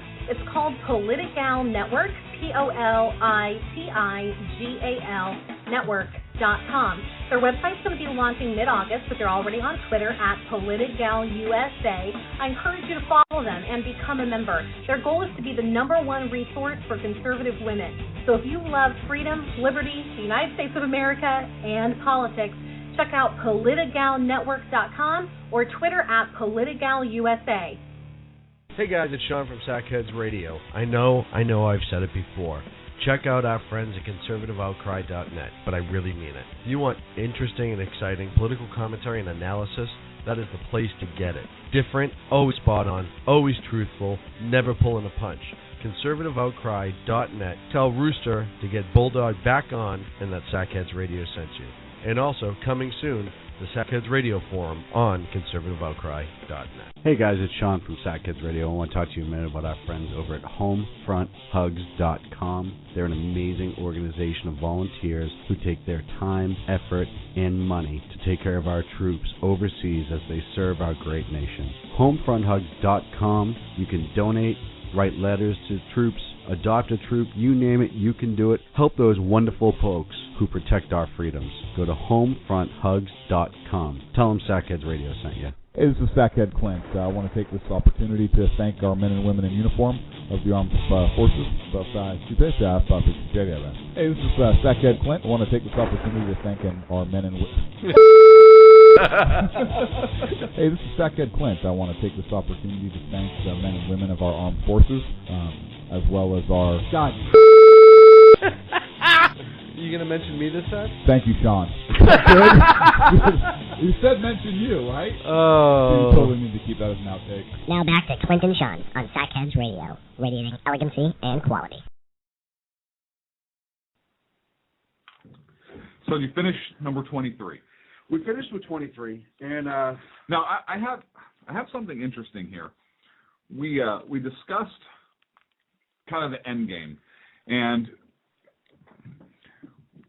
we talked about getting the Education Secretary involved and the Health and Human Services Secretary involved. And I brought up an interesting point from the education side. You brought up an interesting point from the Health and Human Services side. So I'll start talking a lot anyways, and then I'll shut down for the rest of the show. So my headphones on, walk into the room, and you can tell me what you're doing.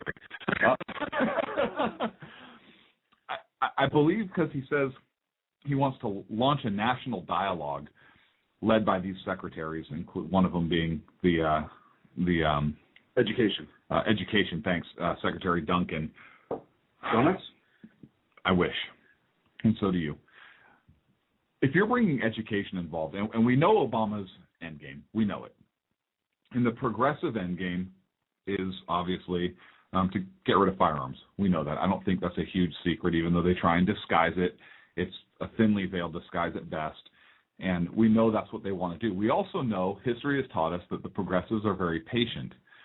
They do things over time. Perhaps they change things through case law, legal interpretation, molding things into our school curriculums and so forth. And as a result of progressive policies and regulation and so forth, we have a generation of Americans that really have a poor understanding of the founding principles of our country. Mm-hmm. They have a very poor and erroneous knowledge of our founding fathers and principles. And our history in general. And they have zero understanding of the Constitution, the Northwest Ordinance, the Articles of Confederation, the Declaration of Independence. They have no understanding of our core documents and beliefs and the organic laws of our country. And that's we have a president that says it's a document that limits rights. Right. Well, that's done by design. And here's my point.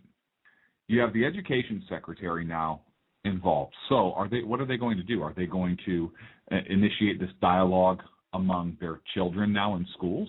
Mm-hmm. Is there going to be curriculum introduced under the guise of public safety and educating our children to where now in a generation or two, we are going to have a generation of American children who grow up believing that guns are bad. The Second Amendment doesn't apply anymore. The Second Amendment only applies here. They think guns are horrible. And so now we end up with basically the rights of American citizens to defend themselves, to defend their property, their lives. Willingly given up. Willingly given up. Yeah. And I look, I'm not a huge conspiracy theorist, but I look at the progressives and what they have done throughout the history of our country. I look at where the progressive movement has taken us in the last 100+ years, and they have done it. It's not a secret. History has taught us this, and this is another way that they can get their way within a generation or two. Look, they are very, very patient. Okay, yeah. Very patient, So this number 23 seems real innocuous. Launch a national dialogue seems real innocuous, but when that dialogue, and mark my words, when that dialogue reaches into our classrooms as a means of, well, we're just leading discussion in children for education and so forth, this is where it's going to go, and I'm having major concern. You brought up the health and human services side. Yeah, so when your kid goes to the doctor now, now with Health and Human Services, the question the doctor's going to ask your child, how you eating, how do you feel, blah, blah, blah, blah, blah. Does Daddy have guns at home? Does Mommy keep guns at home? Do Daddy and Mommy fight? Does Daddy drink a lot? You ever see Daddy get really upset? All information that if it's allowed to be asked, and the children, who most children by nature don't lie during really important things. You know, they lie about the cookie jar, stuff like that. But when you sit a child down and it's a serious situation, for the most part, they're honest brutally from the ones that I know. Mm-hmm. So it's just an other way into your house, and they're using your child as the proxy. And the guise is going to be, well, we ask these questions for the child's safety, right? Because we have to make sure the child is in a safe environment. And you can't be present when we're asking the child these questions because your child has privacy rights. Right. And now that it's part of the government, if they're on government medical, the Healthcare Act, it's another door. And I'm sure they'll phrase it something nice like, does Daddy keep his guns in safes where it's locked up and safe? Yes. Oh, he does. Okay, well, when Daddy gets upset, does he ever take his guns out? There'll be a set of questioning that the children obviously won't realize it was a guise to find out information. Mm-hmm. I'm with you on the conspiracy theory thing. I wasn't a conspiracy theorist. I'm starting to be. And it's almost to the point that I question my mental health sometimes. Don't say that on the air. I know. He owns a Glock and he questions his mental health. We're taking it. I question myself because I don't believe that I should have to be a conspiracy theorist. I think that we have an amazing document that should keep that any concerns I have, but it's being torn apart. Nothing he really did with these executive orders, whatever you want to call them, was that damaging to the Second Amendment per se. Damaging in other ways, yes. But he didn't do it in New York, didn't say, hey, you know what, 7 Round magazine, blah, blah, blah, blah. Here's what he's doing. He's getting something done now to start getting the base going in midterms. Hey, you know what? I didn't hesitate when it came time for guns. Sandy Hook happened.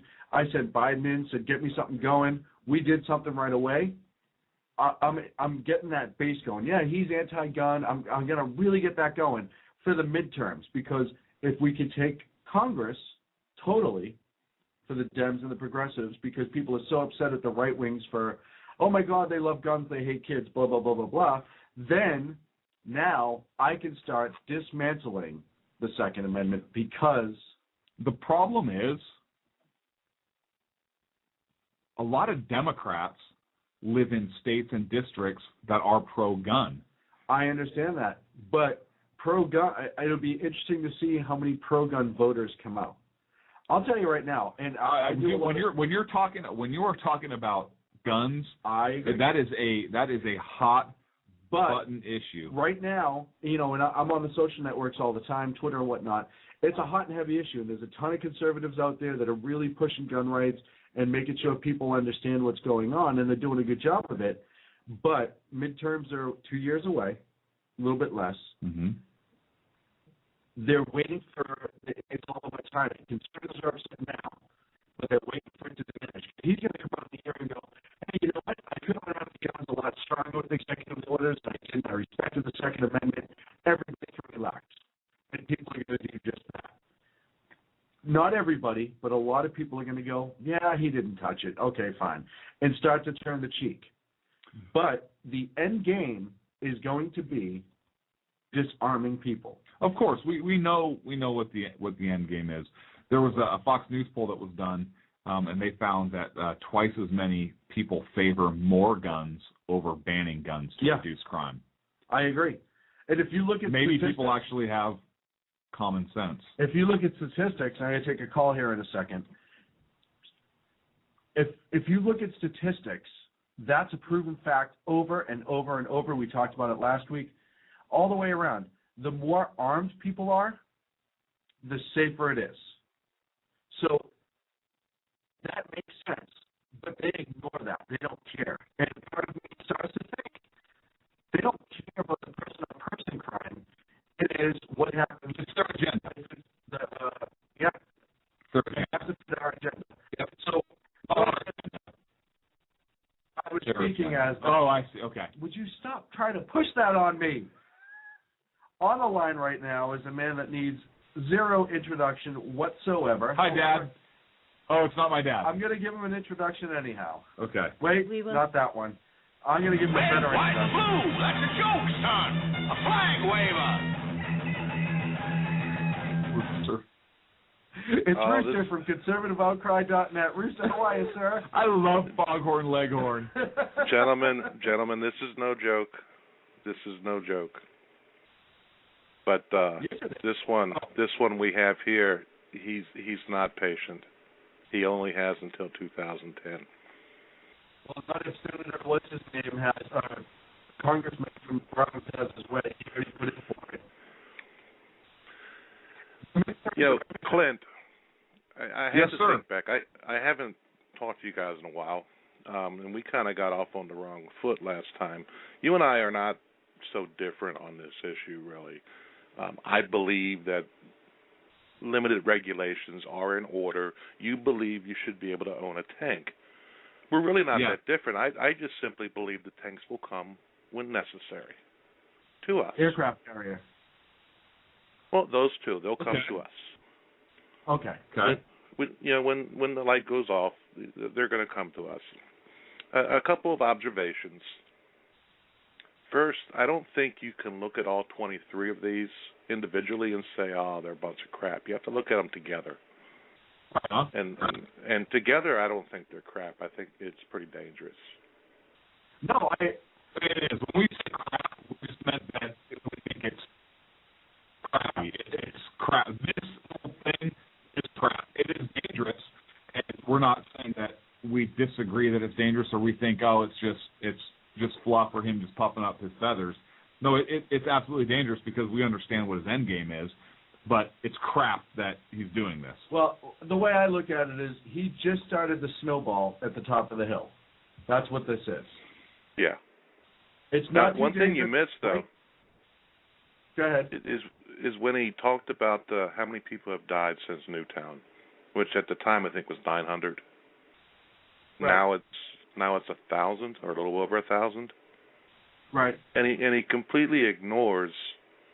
You want to save the children. I'll give you something. Let's have a national dialogue now about MS-13, the Crips, the Bloods, the Blades, absolutely. The Frankfurters or whatever. Because the problem is our children. That's where these killings are coming from. You get rid of those, we're back to 20, right? Yep. Yeah, maybe not 20, but. No, and that's the issue. It starts at home. So would you then propose there was Bush had there was a war on drugs that was launched in the 80s. Would you launch a war on gangs? Well, you did it once in Los Angeles, but he got in trouble, didn't he? Yeah. Well, I think what you should do if you're going to launch anything, you launch an education for parents. See, I disagree. I think you launch a missile. And where you send it, why? Really? Why do you have to laugh at me? No, wasn't there if the government wants to help, I think one of the things the government can start doing is truly educating parents. We have, statistically, we have parents that are very young now, and it's getting younger every year. Educate parents the right way. How to be involved in the wait a second. Back when our country was founded, weren't people being parents like even younger than that? Well, yeah, but they were also raised. Which is weird because they actually had values and didn't go do. Okay, never mind. That was back before. Now we've just gone to a lot of the problems. Back when we were still a moral country, you mean? Yeah, back when things were based off stuff, And I'm not saying that every young parent out there is based off morals. Sorry, based off stuff. I didn't mean that. But I'm not saying every young parent's a bad parent, but I think we have a run of parents who, and you brought it up in your article this week, and I thought it was great, they stick their kids in front of video games and walk away. And I'm not saying the violent video games cause violent actions. I think you're right in saying the lack of parenting causes the kids to do bad things. Yeah. I think so. And that's where it comes down to. Because when I grew up, we didn't have bad things. Right. Not to this but you know what? We also, when you grew up, you probably also had, in that era, more stay-at-home parents. Yeah. We had Pong. Beep, beep, beep, beep. I couldn't dress up as a level 30 warrior class elf with a flaming sword. However, Rooster, if you ever dress up like that, please send me a picture.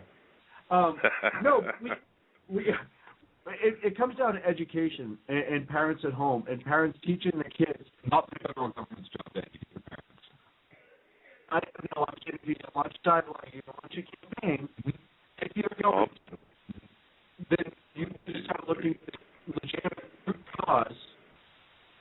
not just throw stuff against the wall or blame inanimate objects.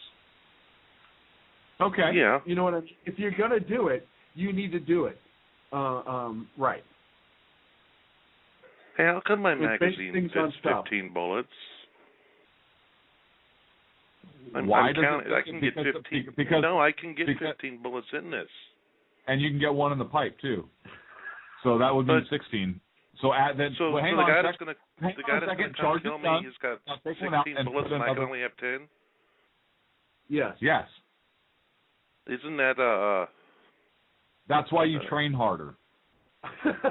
Well, no, I can hit him in the eye at a 50 yards, but wouldn't that be an infringement of my rights? Yeah.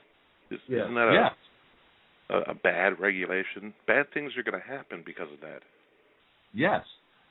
I don't have enough bullets for all the people I want to shoot.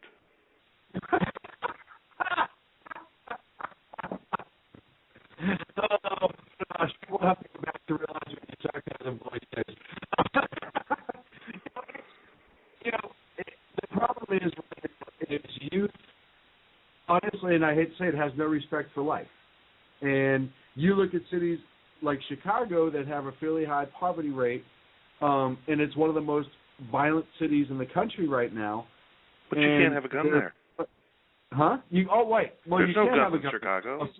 So then it's not violent. So then what are you talking about? Why are we even having this discussion right now? There are Everything no should guns be in Chicago. Rom told me there are no guns in Chicago.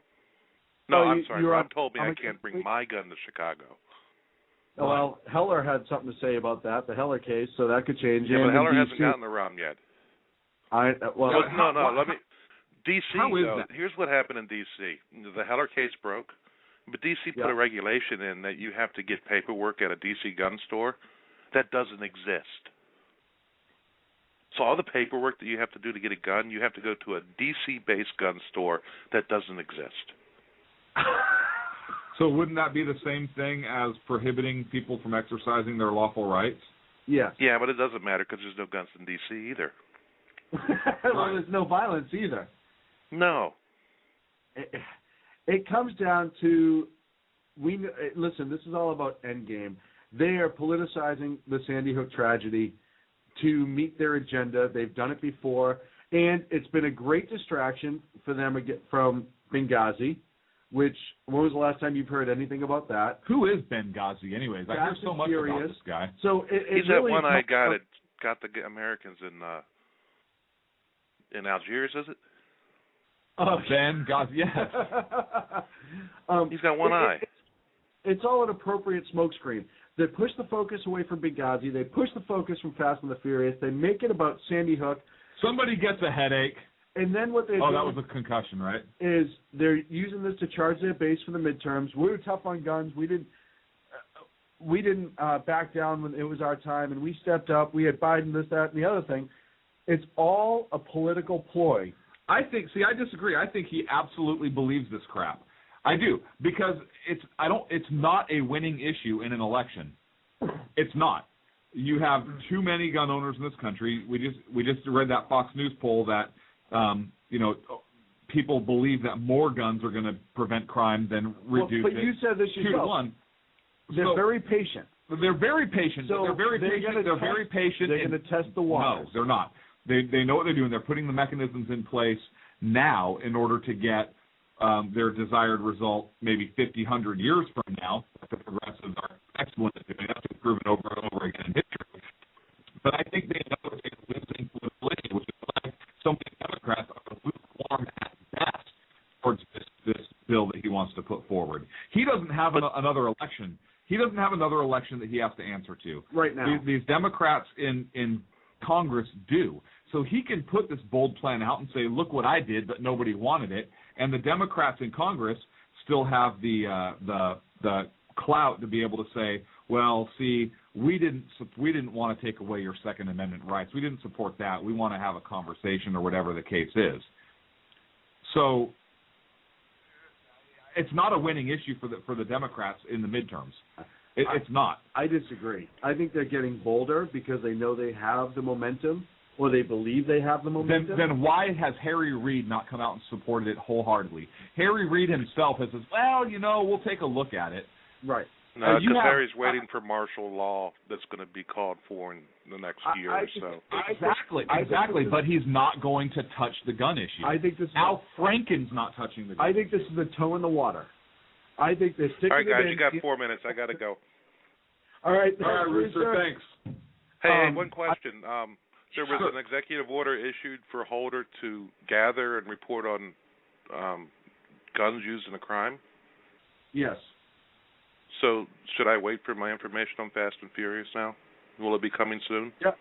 It should be coming. Right around the corner, right? Well, it was. I think he directed them to issue a report on the availability of new technologies. He directed DOJ to release a report analyzing information on lost and stolen guns. That should include Fast and Furious, right? That's what I'm thinking. Yeah. All right, guys. So. Great talking. Hey, right, Rooster, thank you very much. Rooster for conservativeoutcry.net. No, I think this is the toe in the water. I think they know they're not going to pass it, but I think they want to see where they stand. I think they know exactly where they stand. How many people have changed their minds? How many people? No. Because there's been a lot, and like you pointed out, Chris Christie's come out against the NRA. Well, he didn't come out against the NRA. He came out against the ad. The ad. I'm sorry. Saying that, they shouldn't have used Obama's kids. Right. Well, he uses them. He uses other people's kids. Their position is, well, his kids do get armed protection, so why can't other people's kids get armed protection? Well, and the whole using the kids, listen, he's used his kids politically a few times. He uses kids politically. Right. Look, I'm not. But he's also specifically used his children. He's brought their names up during certain political. He has. I'm not for using kids in a negative light, but I think the NRA brought up a valid point. Absolutely. In that, hey, the president's kids get armed protection, whether they want to or not. It doesn't matter. Right. They get armed protection, and he's saying that his kids get armed protection, but he doesn't want your kids to have armed protection, or he doesn't want you to have armed protection. That means of you being armed with your children or whatever. I think this is, like I said, I think they're testing to see. They know they don't have it, but they want to see what the numbers are. They want to see how many people now support him. He's going to look for a bounce in his approval rating. I don't think so. And again, like I said, I think if that were the case, I think you would have more Democrats coming out and saying, yeah, you know what, this is a good idea, or yeah, we'll look at it, but you don't have it. Like I said, Harry Reid, who's the most batshit crazy person in Congress, or one of them, is saying, yeah, we'll look at it. But you also have some Republicans. There was one out of Georgia going, oh, maybe we do need to have a gun control debate. Well, he's a rhino. I know, but you know what? We'll have a gun control debate. We can have the debate. Right. You're not going to like the answers, but we'll have the bring debate. some facts on a lunch. Right. But we can have the debate. So it's going to be interesting to see how it goes. We got to wrap up. I'm tired. You know what? This was a good show. I mean, some of the information I think was a little dry, but I think it was important to go through line by line and see exactly what it is he signed, right. And look at it one from a constitutional point of view, and number two from a what is he doing, what's this going to cost point of view, and have a discussion about it, because I've heard all 23 orders kind of broken down not at all. Topically and discussed. And I appreciate you taking the time and effort to separate them, break them down, and really lay it out for us and kind of what it means. So excellent work, my friend, as always. I appreciate it. Thank you. I thank you all for sticking with us. Those of you that did, even though it might have been a little dry, we appreciate it. But we think it's important because, as Rooster pointed out, and kind of the reason we did this is, you have to take these things, some legally, hey, he's not supposed to do, but what's the end game? And we kind of wrapped it up and talked about that at the end. So it was a pleasure seeing you, sir. And as always, I'll see you next week. Thank you much. I have to fly out of here in about 2.5 hours. Awesome. Again. Well, I appreciate it. Thank you very much. Check us out. The new website's hopefully going to be up this week, Sacco. Yep. Okay. Awesome. Thank you. Nice talking to you. Sacco, thank you very much for all your work. SackheadsRadio.com. Follow us on Twitter at Sackheads. We're going to be doing some trivia coming up in the next couple weeks. I think we're going to start. I'm squishing this right now. This is awesome. And our stress balls. We're going to start giving away stress balls in a little bit. Are we? No. Yes.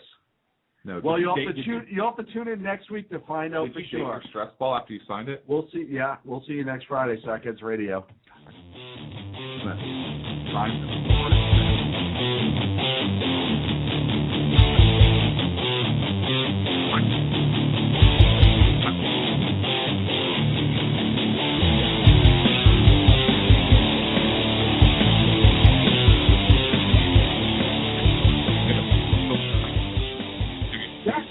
God, someone go for the beer. That'd be great. Grab a piece of the beer. We still on? What? Says it's recording. Sorry, what does this mean? Well, Are we recording? Oh, we didn't extend the show here. no, we're not. We're not supposed to. I just wanted to catch you guys off guard. Like, Taco! Really?